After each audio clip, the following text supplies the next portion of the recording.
quiet in this. All right, go Dogs. It's Friday night in Athens, but we're going to celebrate a good Saturday tomorrow, I'm sure. Ladies and gentlemen, the Georgia Agricultural Hall of Fame is designed to recognize Georgians who have made highly significant achievements in agriculture, agricultural business industries, and service institutions. In addition to impeccable character, nominees must have outstanding leadership, achievements, accomplishments, and noteworthy contributions to Georgia agriculture. Tonight we recognize two men who had a great impact on Georgia agriculture. While they both played unique roles, one more on the local and state level, and one on the national stage, one actually implemented the early Agricultural Adjustment Act, and one led passage of several modern farm bills.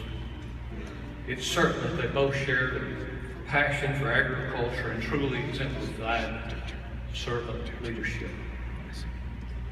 Please turn your attention to the screen as we recognize our first inductee, Thomas Richard Breedlove, Sr.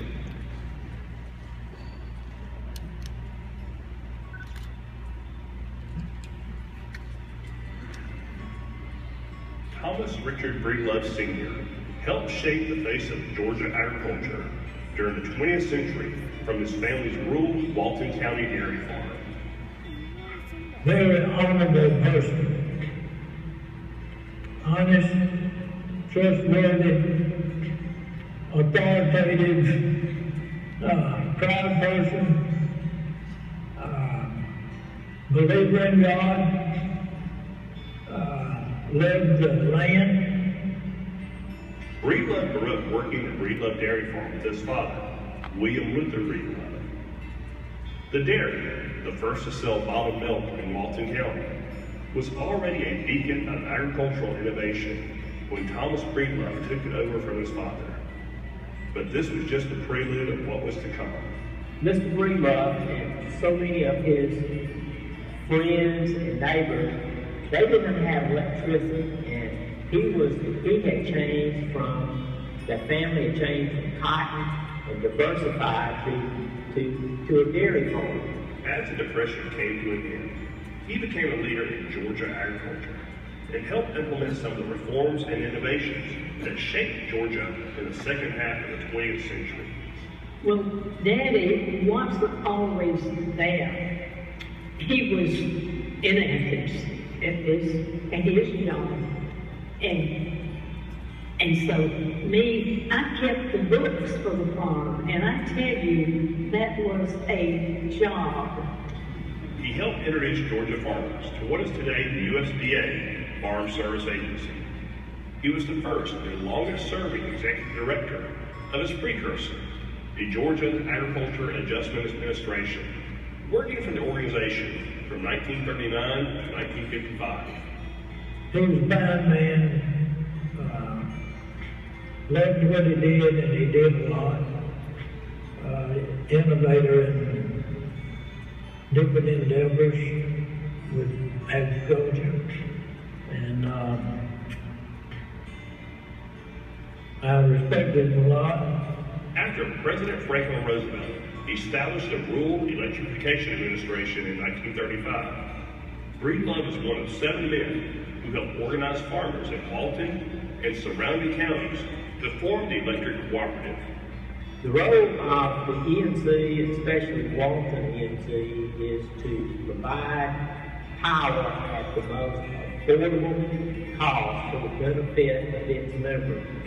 And by doing that, that will help each of our members to be able to take those funds to buy food and other things that will make their life a lot easier. His vision for an electrified countryside had a profound influence on agriculture in Georgia and especially dairy farms. He didn't brag on himself. He was a doer, not a shower. He also helped found the United Georgia Farmers, known today as the Georgia Farm Bureau. He was at the body's first organizational meeting in July 1937 and was elected vice president. He was one of 50 farmers that came together to discuss the challenges that were facing Georgia agriculture. They came with a vision of an organization to unite Georgia farmers' voice, to represent them in Atlanta and in Washington. Through hard work and dedication, they created what we know today as Georgia Farm Bureau. While his public life was busy, Breedlove found time to maintain the original Breedlove dairy farm and expand the family's holdings to include a 1,000-acre beef farm in Morgan County.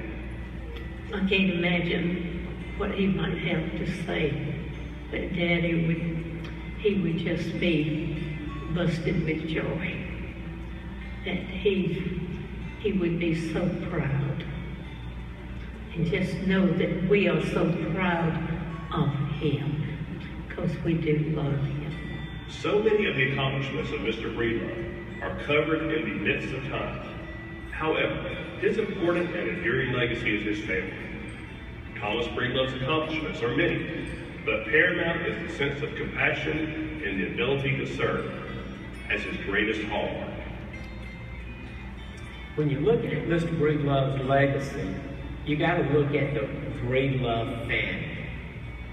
And the Breedlove family is a family that's based on heritage.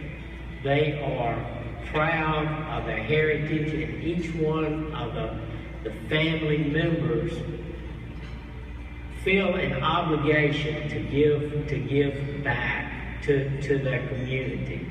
Congratulations to the Thomas Richard Breedlove Sr. family for his induction into the 2015 Georgia Agricultural Hall of Fame.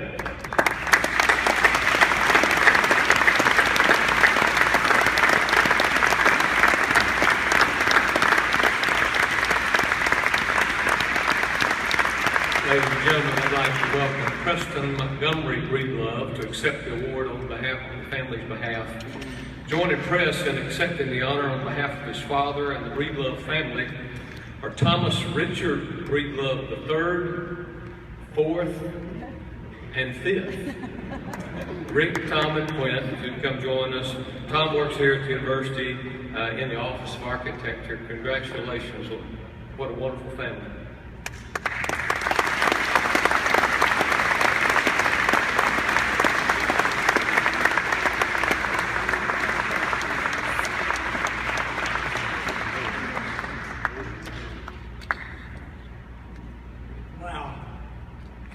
How y'all tonight?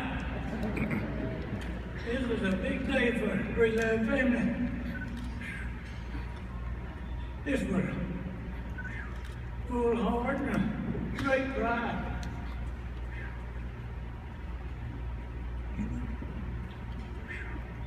Excuse me. And my sister Sarah.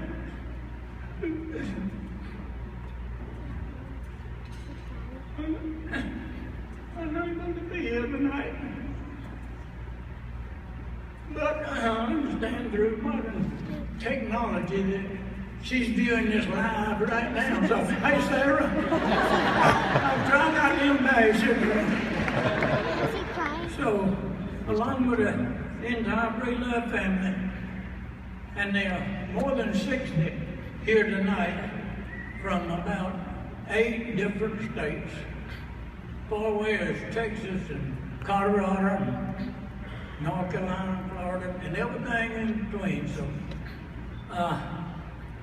would like to thank the College of Agriculture and Environmental Sciences for his induction and for this honor on the Breedlove name. And I am the baby son of Thomas and Maddie, baby child of Thomas and Maddie Breedlove.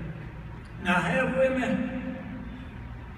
as Gary said, 3 other Tom Breedlove, the 3rd and the 4th and the 5th. Now, Tom Jr., along with our brother Luke, was killed on a freak accident in 1957, hauling a load of dairy animals, and the blame road gave way beneath them with the weight of the cows and the truck, and it flipped over and killed both of them.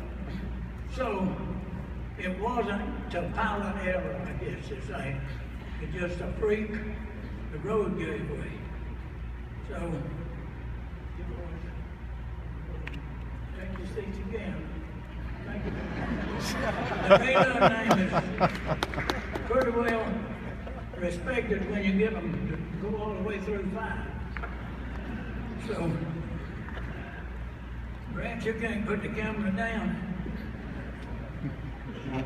We also like to congratulate Senator Chambers tonight on his induction at the same time. All his work in agriculture, not just in the state of Georgia, but when you're senator, it affects the whole country.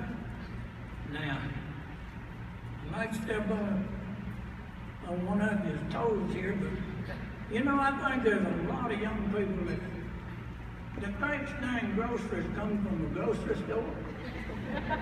And they complain when it rains and it cancels the golf game. You listen to me now.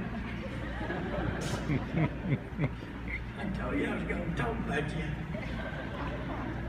Yeah, they just need to realize that food don't come without rain. And them poor farmers in California that don't get any rain, and they only get the fires out there. But I'm so blessed to be where we are, where we get 48 to 50 acres a year. Now, let me tell you a little bit about our daddy. You've seen there, and you heard from Sonny Turner and from Commissioner here talk about him a little bit, but he was born in 1892 on a farm in Walton County. And when he was 11 years old, his daddy bought a farm 7 miles closer to town, Monroe, Georgia, than they were living. And he was the oldest of 10 children, 2 boys, 8 girls. And you go into dairy business with girls. So, excuse me. They were a typical farm family trying to make a living out of growing cotton and corn. And they had 1 or 2 milk cows for family use when they moved there. And I had all some chickens, and then of course they started selling a little surplus milk that they delivered out of a can from a buggy. And so they added a few more cows, and then they talked to the city folks down there about hooking on to the water line. Why you want to do that? Well, if we have water, we can start pasteurizing milk and bottling milk. And that's what they did. Took a mule and plow and shovels and farm help, and they dug a ditch almost a mile from the end of the city water line and put in a water line at their own expense to run water to the dairy so they could start pasteurizing and bottling milk. And they did. And we were still using that same plant when I was 6 years old. And I'd stand on the milk crate, turn the bottom up and washing bottles. So that's the way it went. But in 1912, at the age of 20, Daddy lost his left arm below the elbow, and in a piece of farm machinery, and that was a terrible shock to him naturally. But he soon learned that he'd have to start making his living with his head, not his hands. So he started delegating work to others. And I'm one of the results of that delegation. Well, he was courting a young lady at that time who would eventually become our mother. And even though losing his arm, she married him when he was 23 years old. 3 years after he lost that arm. And they had 8 kids, 4 boys and 4 girls. and I'm the baby of all of them. And I tell them all that I'm the best looking and the smartest. Just a joke. He got involved with a group of folks that you saw on the film and you see in your program down there talking about electricity, and you see how well that turned out. Then he talked with another group of folks talking about farming and need to get organized. And that turned out well, and you saw that how it turned out. Well, he tried one other thing. He ran for political office as tax commissioner of Walton County, and that didn't turn out well. So no more politics for that. In 1929, and if any of you old enough to know that that was a terrible year, I wasn't here then. But it was a terrible year for the stock market, it was a terrible year for the economy and farming, and it was the worst drought they'd had in a long, long time. So they only made the seed back. So in the 30s, we built 2 hay barns with hay storage upstairs and loafing area below for cows. And they also built a 50-stanchion milking barn and 2 upright silos, creating a large depth. That thing was going good. And his daddy died in 1938, leaving that debt. Well, Daddy assumed that debt. And you can imagine the lenders talking with a young fella about assuming that debt, and going on and so forth. But they did, and they continued to grow. And in 1945, we built a new processing plant with modern equipment and automatic ball washers, ice makers, whole works. It was fabulous. And it continued to grow and find milk from about 10 small dairy farmers in the county and delivering milk wholesale to about 10 or 12 small communities, selling to retail stores, manufacturing plants, schools, and hospitals. But no home delivery anywhere except Monroe, but we continued delivering the home delivery till 1948.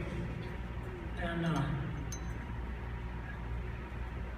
so in 1948 changed from processing and deliveries and went to wholesale on the Atlanta market. Soon joined up with a fine family in the dairy business retail with Laurel Mathis Dairy in Decatur. And we were one of 3 dairies in the state of Georgia producing certified milk. And did that for many, many years. And continued to expand, and instead of squatting down milking the cows in the bucket, built a milking parlor where you stand up milking cows with a glass pipeline. So, as you saw on the screen that Daddy worked many years out of Athens with the AAA and later in Washington, D.C. with PMA, representing 8 southeastern states. And as I say, when his daddy died, he left all that debt, but no tangible assets to leave to his children. Well, in a few years, Daddy felt like maybe he could start distributing a little something to his siblings.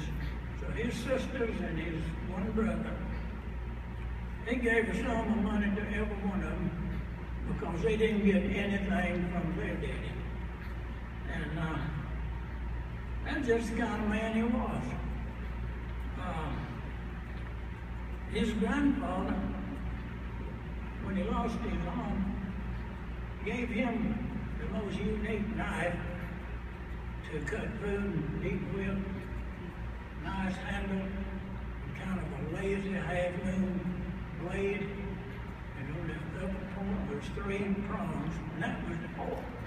So he could cut that meat with a waving motion, punch it, and eat. And he kept that knife,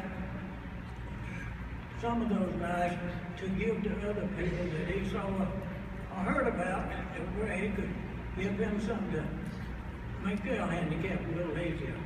He did that also with gloves and whatnot.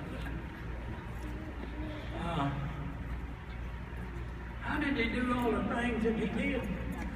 He persevered. He was a delegator, and he had instilled a strong work ethic in his children. Now, he had 4 sons and that one daughter that you heard on the screen there a while ago, looking after things at home, because he delegated to you what to do while he was gone. And you better believe we did it.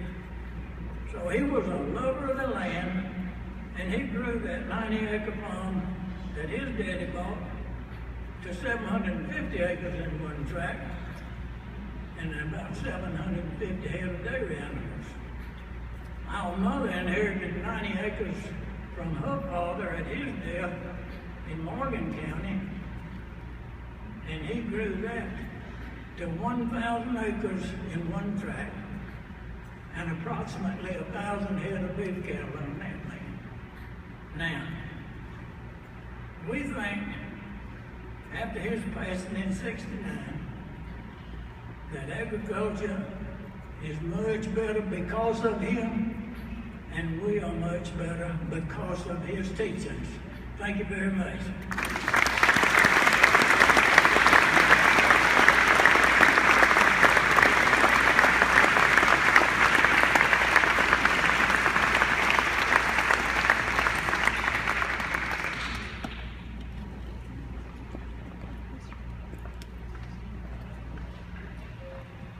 Ladies and gentlemen, we have a special treat because Thomas Breedlove's daughter, Sarah Breedlove Berner, has a tradition in her home, Nan, as she's known to her loved ones, and peppermint pop.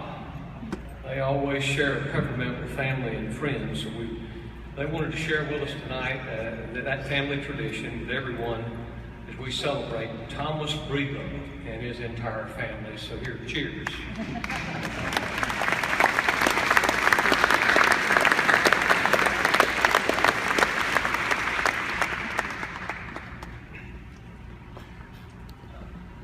Mentor,